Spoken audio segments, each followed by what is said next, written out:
Hi, I'm David. And I'm Marge, and we're chefs, recipe developers, and cookbook authors, and you're here with us in our home kitchen. Thanks for joining us while we bake cardamom pumpkin mini loaves with tahini frosting. We were inspired to bake them when we saw Anolon's new Eminence bakeware line.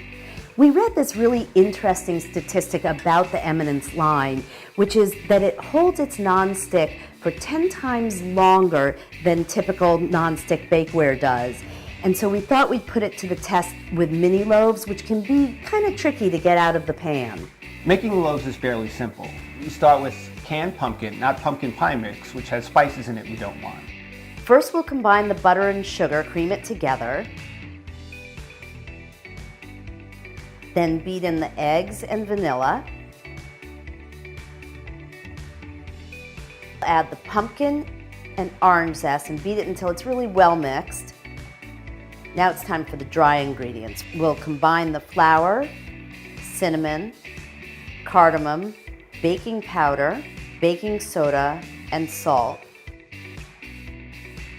And now add the dry ingredients into the butter mixture.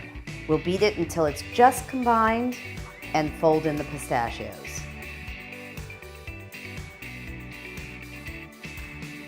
We also really love the feature of these extended handles, which means I take something hot out of the oven and I grab it with my pot holders, but I don't squish my cakes or loaves or whatever's in there. Okay, these have cooled a little bit, so now we're gonna really put the nonstick to the test. There we go, we're gonna flip it over, give it a little tap, and beautiful. Voila.